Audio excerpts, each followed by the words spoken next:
ఇటీవల ఎంత భయంకరమైన సంఘటన జరిగిందండి.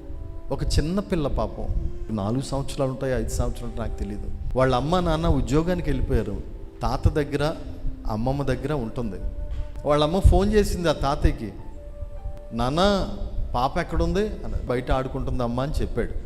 అవునా, జాగ్రత్త నాన్న, జాగ్రత్తగా చూసుకో అన్నది వాళ్ళ అమ్మ. ఈ పాప ఆడుకుంటూ ఉంటే తాతయ్యలో ఫోన్ చేసి బయటకు వచ్చాడు. పాప కనబడలేదు. పాప ఏమైందిరా బాబు అని వెతుకుతున్నాడు.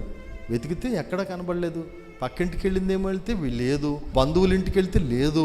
అయ్యో పాప కనపట్టలేదని ఫోన్ చేశాడు మరలా అమ్మకి, అమ్మ పాప కనపట్టలేదమ్మా అని.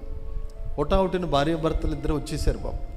పాపను వెతుకుతున్నారు, దొరకలేదు. పోలీస్ స్టేషన్ కంప్లైంట్ చేశారు. పోలీసు వాళ్ళు రాత్రంతా వెతికారు కానీ దొరకలేదు. ఆ ఇంటి ఎదురుకుండా ఒకడి మీద అనుమానం వచ్చింది. వాడికి 2 నేర చరిత్రలు ఉన్నాయంట. వాడు చాలా దుర్మార్గుడు అంటే.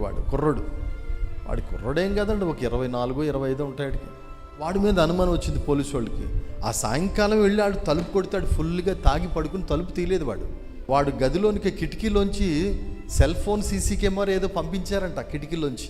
ఆడు ఫుల్గా తాగేసి పడుకుని ఉన్నాడంట. ఏం లేదుగా తాగేసి పడుకున్నాడు, సర్లే తర్వాత మాట్లాడదామని వెళ్ళిపోయారు పోలీసు వాళ్ళు. ఆ తెల్లవారు గట్టలు మరలా ఆడి మీద అనుమానం వచ్చింది. తెల్లవారు గట్టలు వెళ్ళి తలుపు కొడితే తీసాడు. తీస్తే ఏంట్రా అబ్బాయి, అమ్మాయి ఏమన్నా చూసావా అన్నాడు. అబ్బాయి నాకు తెలియదండి, నాకు తెలియదు అన్నాడు. మొత్తం అంతా ఎతికితే ఒక బ్యారలీలో, ఒక డ్రమ్ములో వాటర్ ఉందంట. ఆ అమ్మాయిని పాడు చేసి ఆ డ్రమ్ములో పెట్టేశాడంట, నీటిలో. ఎంత దుర్మార్గం అండి ఇది. ఈ కార్యాలన్నీ జరుగుతున్నాయంటే లోతు దినాల్లో ఉన్నట్టుగా, నోవాహు దినాల్లో ఉన్నట్టుగా మనుష్య కుమారుడు రాకడ దినాల్లో కూడా ఉంటాయి. నేను వస్తున్నానని మీరు తెలుసుకోండి అన్నాడు యేసయ్య. లోతు దినాల్లో జరిగినట్టు ఇప్పుడు కూడా జరుగుతున్నాయి. పిల్లల్ని జాగ్రత్తగా చూసుకోండి అమ్మా. మన పిల్లలు చర్చికి వస్తారు, చక్కగా ప్రార్థన చేసుకుంటారు, పాటలు పాడుకుంటారు, భక్తిగా ఎదుగుతారు. కానీ దుర్మార్గుడు మన పిల్లల మీద కన్నేస్తూ ఉంటాడు. జాగ్రత్తగా వాళ్ళని పెంచుకోవాలి, చూసుకోవాలి.